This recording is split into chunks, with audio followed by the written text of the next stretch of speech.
don't know where to go from here. I'm like really blah, blah, blah, blah, blah, blah, blah, blah, blah, blah. It's not easy.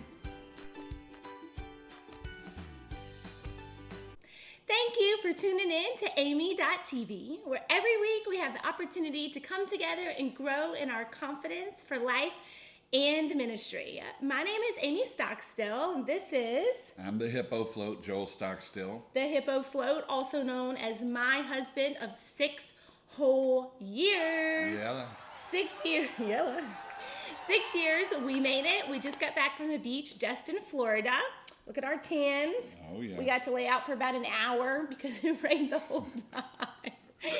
But for our video this week, I thought it would be important to you ladies out there to hear how our marriage has really cultivated and grown confidence in me to step out in ministry. You know, when we first got married, Amy, you were very excited about ministry, but didn't know a lot about it, didn't have a lot of experience. And so I felt it was important for me to really cultivate and to nurture the ministry that God had placed in you. And I think it's important to say to husbands who may be watching this that it's really your job as a covering and as a husband to cultivate and nurture the gift of God in your wife. You've got to see that gift, you've got to believe in that gift, and you've got to invest in that gift. And you know, if you don't see a gift there, then don't fake it. You got to see a gift there. I knew that Amy had a gift to speak. I knew that God had given her a gift to lead. And so I was willing, because of what I saw, to invest in that gift. And I think that's where our journey started. And just as you're talking to husbands about that, I wanted to talk to you ladies and say there were many times where Joel would ask me to do something or ask me to step out. And I remember specifically he had big conferences, youth conferences back then. And it was a conference, a few thousand people, and we were in worship. And the very last song, Joel looked over to me. We had not talked about this before. Joel looked over to me and said, hey, after this song, we're going to get up together, and I just want you to greet the crowd.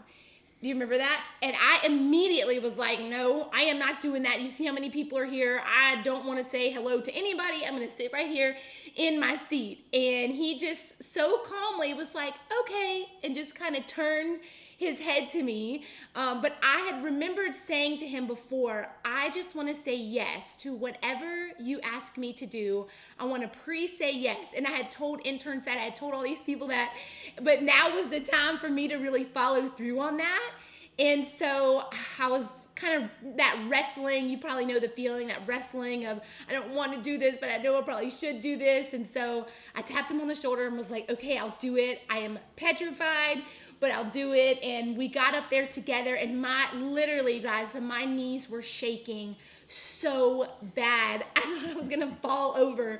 And all I was doing was saying hello to people and, thanking them for coming. But it helped me to have my husband give me a push, a shove to go out there and do something that I was not comfortable with. You know, I think maybe it's a big fallacy on the part of husbands and wives to think, well, if they're uncomfortable with it, I would never ask them to do that. And, at some point in time, you're going to be uncomfortable doing things. You're never going to be just comfortable every step of the way. In fact, every step of the way towards what God has for you, there's going to be discomfort. And so finding that balance and knowing as a husband, okay, this is a time when this is something you can do. In this case, you can say hello to a few thousand people. I know her personality. I know her ability. I know that just as an intelligent human being, she can get up and say hello. And it wasn't a scripture. It wasn't anything spiritual that she had to do. It was just a greeting, but it was extremely uncomfortable. And sometimes as husbands, we feel like, well, if she's uncomfortable, I should never ask her to do that. Or my wife is kind of shy, or she doesn't like being in front of big crowds. Or listen, no one does. It's just a matter of just leading them into that place, being there for them, and that will release them to begin their journey into what God has for them. And specifically for speaking, because that's what Joel has helped me the most with, I think it's important to know, like he said, all I was doing was saying hello. So he took me through kind of steps where it was like, okay, right now, all you're going to do is say hello. And then because we travel every weekend to churches together, he would say, okay, I want you to get up and greet the church, but I'm going to be standing right behind you. And if you freeze up, if you get nervous, if you have no idea what you're supposed to do, I'll just put my hand on your back and you'll know that I'm right there. And that actually happened to me once in a church in Seattle. It was a Russian church, which I love going to Russian churches. Hello to all my Russian friends. And we were at this Russian church, and I had never done anything with an interpreter. And so Joel asked me to just get up and greet the crowd. Again, just say hello to them. But he asked me to share a scripture. And so I got up there, and he was standing right behind me. And I shared a little scripture from my reading that morning in Psalms. And then I totally went blank. I just shared the scripture, and then I literally had the microphone. I was just looking blankly into the crowd like this. And I didn't know what to do, but Joel just put his hand on my back and he took the microphone and was like, wasn't that an awesome scripture? Thank you, Amy. You can go have a seat. And that's what I did. So every step of the way, for you husbands maybe watching or wives that are watching, let your husband take you through the steps. And you don't have to get up on the stage and speak to 1 million people the very first time you do anything, but greet the crowd with your husband or give announcements with your husband, and just take those baby steps and let him guide you as he sees that you're ready. And that's something I learned from my dad when I started to minister or wanted to be used in the ministry. I wanted to preach, but I wasn't ready to preach. And, a lot of times I think pastors who are gung-ho about their wives doing something, they're like, okay, it's Mother's Day, you're going to preach. Out there and do something. And you try to go from 0 to 100 overnight, and it frightens them, and they have a bad experience, and then they say, well, that's not for me, and they never do it again. What a tragedy. Mm-hmm. No, it's step by step. This is a long-term thing, and we've been in this 6 years now, and we're still taking steps. Yeah. One step at a time, and, there are times where I feel like, okay, this is a time for the next step. Mm-hmm. And we'll move to another step, or we'll allow something that we haven't done before. Say, okay, we're going to do that this time. In fact, recently we tag team preached, where Amy preached and then I preached, and she preached a message and then I preached a message. It was a ton of fun, and it just showed the evolution of where we've come from and where we are now. And I think that's been an important aspect to releasing Amy into her ministry, is step by step, really being sensitive, but also saying, I'm willing to put you in a place where you're uncomfortable. I'm willing to do that. And it's not something that comes natural. It's a little counterintuitive, but that's the path to releasing your wife, your spouse, into that place God has for them. And there were times actually where I felt like I was ready to do something, and Joel would say to me, I don't really think that's a good idea, or I don't think you're ready for that. And honestly, I'd be like, well, you're the one that, has been teaching me all about ministry. Don't hold me back now. I sometimes have a little bit of an attitude. And I would feel like, why are you not letting me do this when you're the one that wants me to do ministry anyway? And then there would be times where I absolutely 100% did not feel ready, did not want to do it, was very resistant to it. That's 90%.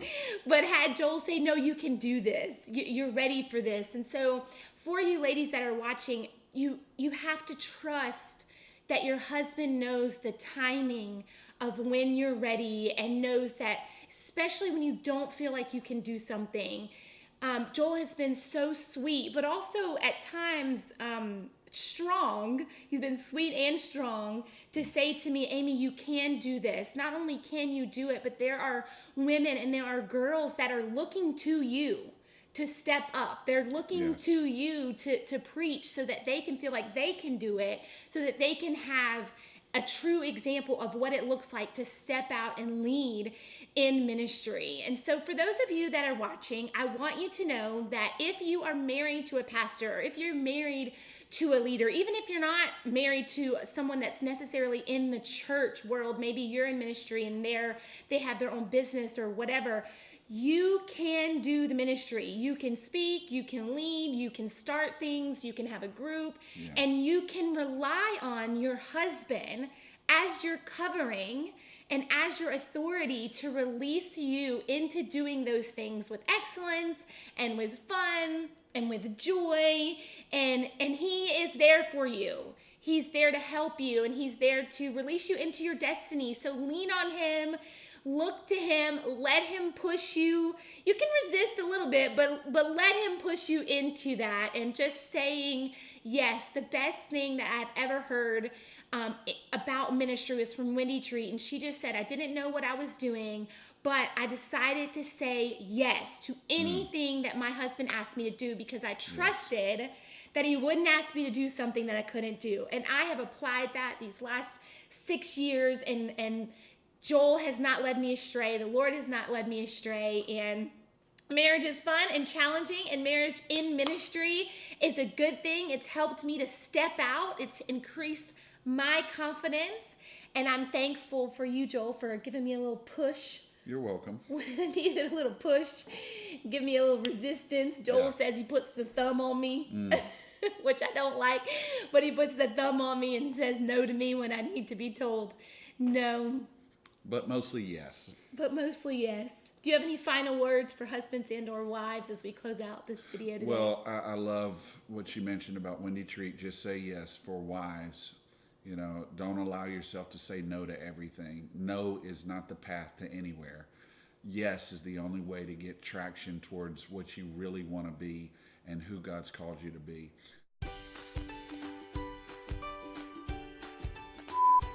This week I have, okay, blah, blah.